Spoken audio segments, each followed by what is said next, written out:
ট্রাইব্যুনালে খুনি হাসিনা সহ 4 জনের ফাঁসি চাইলেন চিকিৎসক। জানাবো, এই সরকার কোনোভাবেই সুষ্ঠু নির্বাচন করতে পারবে না বলছেন জিএম কাদের। এদিকে পিআর না দিলে ভোট হবে না, আবার 300 আসনে মনোনয়ন দাও বলছেন আহমেদ আজম। আরও থাকছে, বিচার সংস্কার ও পিআর পদ্ধতি চূড়ান্ত করেই নির্বাচনের কথা ভাববেন বলছেন চরমোনাই পীর। এবং সর্বশেষ জানাবো, বিদেশে গিয়ে আওয়ামী লীগের সাফাই, হাসিনাকে মা ডাকা জয় ফের তোপের মুখে। এতক্ষণ শুনছিলেন সংবাদ শিরোনাম, এবারে বিস্তারিত। ট্রাইব্যুনালে খুনি হাসিনা সহ 4 জনের ফাঁসি চাইলেন চিকিৎসক। বৈষম্য বিরোধী ছাত্র আন্দোলন চলাকালে গত বছরের 19 জুলাই গুলিবিদ্ধ আহতের সংখ্যা বেড়ে যাওয়ায় গোয়েন্দা পুলিশের লোকেরা আমাদের হাসপাতালে আসেন। ওই সময় নতুন গুলিবিদ্ধদের ভর্তি না করতে ডিবি চাপ দেয় বলে জবানবন্দি দিয়েছেন রাজধানীর ন্যাশনাল ইনস্টিটিউট অব নিউরোসায়েন্সের ও হাসপাতালের সহযোগী অধ্যাপক ডক্টর মাহফুজুর রহমান। আন্তর্জাতিক অপরাধ ট্রাইব্যুনাল 1 এর চেয়ারম্যান বিচারপতি মোহাম্মদ গোলাম মর্তুজা মজুমদারের নেতৃত্বাধীন 2 সদস্যের বিচারিক প্যানেলে সাক্ষ্য গ্রহণে এসব কথা বলেন তিনি। জুলাই আগস্ট আন্দোলনে সংগঠিত মানবতা বিরোধী অপরাধের মামলায় স্বৈরশাসক খুনি শেখ হাসিনা সহ 4 জনের ফাঁসি চেয়েছেন অধ্যাপক মাহফুজুর রহমান। ফাঁসি চাওয়া অন্যরা হলেন সাবেক স্বরাষ্ট্রমন্ত্রী আসাদুজ্জামান খান কামাল, সাবেক সেতুমন্ত্রী ওবায়দুল কাদের ও সাবেক তথ্য প্রতিমন্ত্রী মোহাম্মদ এ আরাফাত। জবানবন্দিতে জুলাই আগস্ট আন্দোলনে গুলিবিদ্ধদের চিকিৎসা দেওয়ায় ডিবি পুলিশের হুমকি পেয়েছেন বলেও জানান ডক্টর মাহফুজুর রহমান। তিনি বলেন, 19 জুলাই গুলিবিদ্ধ আহতের সংখ্যা বেড়ে যাওয়ায় ডিবির লোকেরা আমাদের হাসপাতালে আসেন। ওই সময় নতুন গুলিবিদ্ধদের ভর্তি না করার জন্য তারা চাপ দেয়। সে সময় ডিবি পুলিশের সদস্যরা এই সাক্ষীকে বলেন, অতি উৎসাহী হবেন না, আপনি বিপদে পড়বেন। যাদের ভর্তি করেছেন তাদের রিলিজ দেবেন না। এ বিষয়ে উপরের নির্দেশ রয়েছে, তাদের বিরুদ্ধে আইনি ব্যবস্থা নেওয়া হবে। এর আগে এদিন বেলা 11:25 13 নম্বর সাক্ষী হিসেবে এই চিকিৎসকের সাক্ষ্য গ্রহণ শুরু হয়। সাক্ষ্য গ্রহণ শেষে তাকে জেরা করেন শেখ হাসিনা ও আসাদুজ্জামান খান কামালের পক্ষে রাষ্ট্র নিযুক্ত আইনজীবী আমির হোসেন। এছাড়া একই হাসপাতালের সিনিয়র স্টাফ নার্স শাহনাজ পারভিনও সাক্ষ্য দিয়েছেন ট্রাইব্যুনালে। এই নিয়ে এখন পর্যন্ত এই মামলায় 14 জন সাক্ষী জবানবন্দি দিয়েছেন। এই সরকার কোনোভাবেই সুষ্ঠু নির্বাচন করতে পারবে না বলছেন জিএম কাদের। জাতীয় পার্টির চেয়ারম্যান জিএম কাদের বলেছেন, এই সরকার কোনোভাবেই অবাধ, সুষ্ঠু ও নিরপেক্ষ নির্বাচন করতে পারবে না। তিনি বলেন, একটি সুন্দর নির্বাচন বিদ্যমান পরিস্থিতির উত্তরণ ঘটাতে পারে, কিন্তু সরকার সেই পথে হাঁটছে না। একটি অদৃশ্য ছায়া অনেক উপদেষ্টাকে সঠিকভাবে কাজ করতে দিচ্ছে না। দেশ অনিশ্চয়তার পথে চলছে উল্লেখ করে জিএম কাদের বলেন, ভালো একটি নির্বাচনের জন্য এই সরকারের কাছে সবার প্রত্যাশা ছিল, কিন্তু আমরা দেখছি এই সরকারের ভেতরে সরকার আছে, একটি অদৃশ্য ছায়া অনেক উপদেষ্টাকে সঠিকভাবে কাজ করতে দিচ্ছে না। জিএম কাদের আরও বলেন, দেশ নির্বাচন করার উপযুক্ত পরিবেশ সৃষ্টি করতে পারেনি সরকার। প্রশাসন সবসময় মামলার ভয়ে ভীত সন্ত্রস্ত। বিচার বিভাগ, প্রশাসন, পুলিশ হতাশাগ্রস্ত হয়ে পড়েছে। সুষ্ঠু নির্বাচন সম্পন্ন করার প্রয়োজনীয় মনোবল তাদের নেই। নব্য দলীয়করণের ভিত্তিতে পছন্দের লোকজনকে পদায়ন করা হচ্ছে অভিযোগ করে এই নেতা বলেন, এই সরকার নিরপেক্ষতা হারিয়েছে। দেশের মানুষ আতঙ্কগ্রস্ত হয়ে আছে। সাধারণ মানুষের জানমালের নিরাপত্তা নেই। খেটে খাওয়া মানুষের আয় রোজগার কমে যাচ্ছে। দেশে বিনিয়োগ নেই। অর্থনৈতিক প্রবৃদ্ধি নিম্নতম পর্যায়ে। বেকার সমস্যা ঊর্ধ্বগামী। আইন শৃঙ্খলা পরিস্থিতির ক্রমাগত অবনতি হচ্ছে। একটি সুন্দর নির্বাচন বিদ্যমান পরিস্থিতির উত্তরণ ঘটাতে পারে, সরকার সেই পথে হাঁটছে না। এদিকে পিআর না দিলে ভোট হবে না, আবার 300 আসনে মনোনয়ন দাও বলছেন আহমেদ আজম। বিএনপির ভাইস চেয়ারম্যান অ্যাডভোকেট আহমেদ আজম বলেছেন, 300 আসনে একটি দল নমিনেশন দিয়ে ফেলেছে 1 বছর আগে, এখনো তারা সংখ্যানুপাতিক প্রতিনিধিত্বের কথা বলছে। পিআর না দিলে ভোট হবে না বলছে। জামায়াতে ইসলামীর নাম উল্লেখ না করে তিনি বলেন, তোমরা পিআরের কথা বলো, আবার 300 আসনে নমিনেশন দাও। পিআরের কথা বললে তো কোনো আসনে নমিনেশন দেওয়ার কথা না। কাজেই জাতির সঙ্গে প্রতারণা বন্ধ করতে হবে। আমরা আর প্রতারণার রাজনীতিতে ফিরে যেতে চাই না। আহমেদ আজম খান বলেন, এক একজন এক এক কথা বলে পত্রিকার শিরোনাম হতে চায়, চ্যানেলের শিরোনাম হতে চায়। এখন রাজনীতি করতে হবে দেশকে নিয়ে, জনগণকে নিয়ে ও দেশের অর্থনীতিকে নিয়ে। অন্য কিছু নিয়ে রাজনীতি করার সুযোগ শেষ হয়ে গেছে। 5ই আগস্ট যে গণ অভ্যুত্থান, সেই গণ অভ্যুত্থানের শিক্ষাই হলো আর জাতির সঙ্গে প্রতারণা না করার। আমরা এখনো জাতির সঙ্গে প্রতারণা করছি। তিনি আরো বলেন, আইন শৃঙ্খলা পরিস্থিতির অবনতি যেই সাম্প্রতিক অবস্থাটা, এর কারণেই হলো দেশের অনিশ্চয়তা।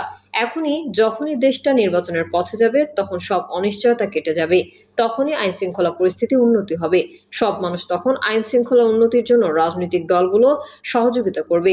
যত দেরি হবে ততই আইন শৃঙ্খলা পরিস্থিতির অবনতি ঘটবে। এটা আমার মনে হয় সরকার বুঝতে পেরেছে এবং বুঝতে পেরেই তারা নির্বাচনের পথে যাচ্ছে। যারা বুঝতে পেরেছে তাদের ভোট নেই, তারা শুধু ভোটের চিন্তা করে, দেশের চিন্তা করে না। তারা পিআর, সংস্কার ও বিচার নানা ধরনের কথা বলে এদেশের অগ্রগতিকে থামাতে চায়, গণতন্ত্রকে থামাতে চায়। বিচার, সংস্কার ও পিআর পদ্ধতি চূড়ান্ত করেই নির্বাচনের কথা ভাববেন, বলছেন চরমোনাই পীর। ইসলামী আন্দোলন বাংলাদেশের আমির ও চরমোনাই পীর মুফতি সৈয়দ মোহাম্মদ রেজাউল করিম বলেছেন, দৃশ্যমান বিচার, মৌলিক সংস্কার ও পিআর পদ্ধতিকে চূড়ান্ত করেই নির্বাচনের কথা ভাববেন। আজ ইসলামপন্থীরা এক হয়েছে। নারায়ে তাকবীর স্লোগানে ক্ষমতাপ্রেমীদের বাংলার জমিন থেকে উৎখাত করে বঙ্গোপসাগরে ফেলতে হবে। আশা রাখছি ইসলামের পক্ষের লোকেরাই সামনে নির্বাচনে ক্ষমতায় যাবে। পীর চরমোনাই বলেন, 15 বছরের পতিত ফ্যাসিবাদের বিষাক্ত ছোঁয়া এখনো দেশকে অস্থিতিশীল করে রেখেছে। রাজনৈতিক প্রতিপক্ষকে আক্রমণের সময় শিষ্টাচার মানা জরুরি, কারণ কোনো অবস্থাতেই ফ্যাসিবাদকে আবার সুযোগ দেওয়া যাবে না। পিআর পদ্ধতিতে নির্বাচন হলে দেশে ফ্যাসিবাদ তৈরি হবে না, গঠিত হবে জবাবদিহিমূলক সরকার। এতে ক্ষমতার কেন্দ্রীকরণ কমবে, সংলাপের সংস্কৃতি গড়ে উঠবে এবং প্রতিটি ভোটের কার্যকর ব্যবহার নিশ্চিত হবে। ফলে অন্তর্ভুক্তিমূলক সরকার প্রতিষ্ঠা সম্ভব হবে। বিদেশে গিয়ে আওয়ামী লীগের সাফাই, হাসিনাকে মা ডাকা, জয় ফের তোপের মুখে। 2014 সালে প্লট চেয়ে দেওয়া চিঠিতে খুনি হাসিনাকে উপমহাদেশের শ্রেষ্ঠ নেত্রী ও আদর্শ মা বলে সম্বোধন করেছিলেন অভিনেতা ও উপস্থাপক শাহরিয়ার নাজিম জয়। প্লট চাওয়ার ওই চিঠি সোশ্যাল মিডিয়ায় ভাইরাল হলে তখন তীব্র সমালোচনার মুখে পড়েন তিনি।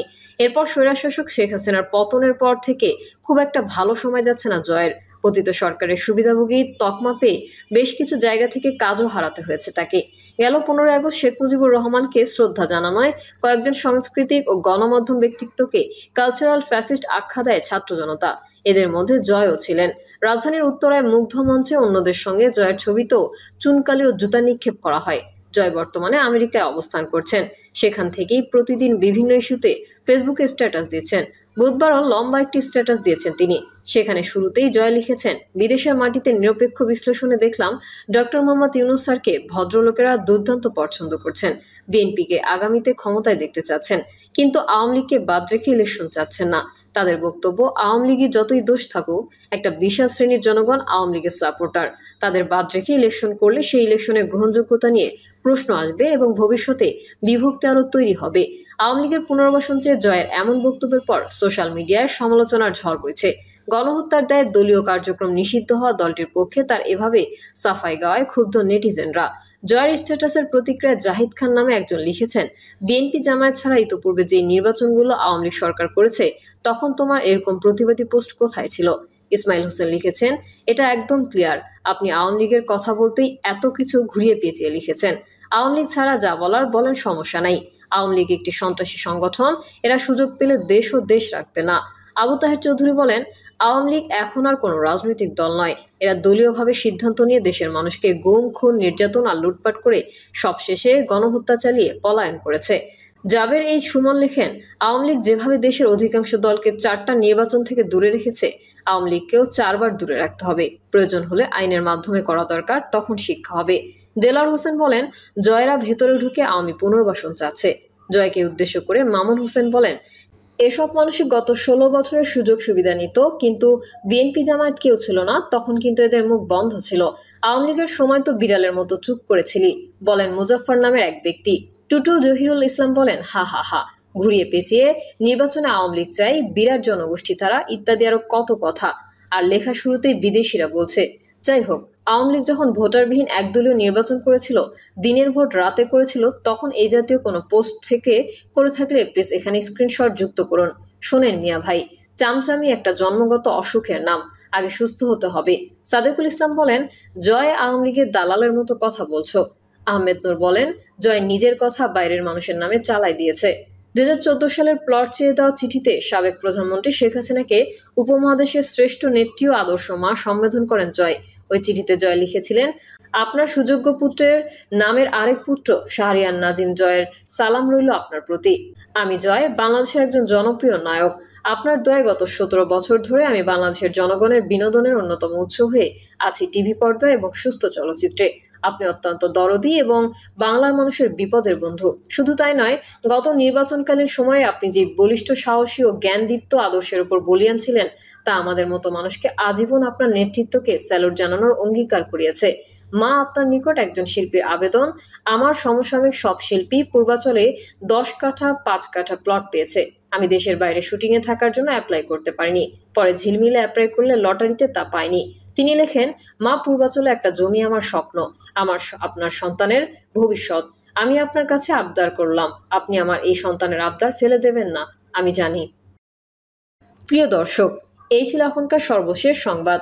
আপডেট হওয়া সংবাদ পেতে চ্যানেলটি সাবস্ক্রাইব করে বেল আইকনটি ক্লিক করুন। কমেন্টে আপনার মতামত জানিয়ে আমাদের সাথেই থাকুন। ধন্যবাদ সবাইকে। আল্লাহ হাফেজ।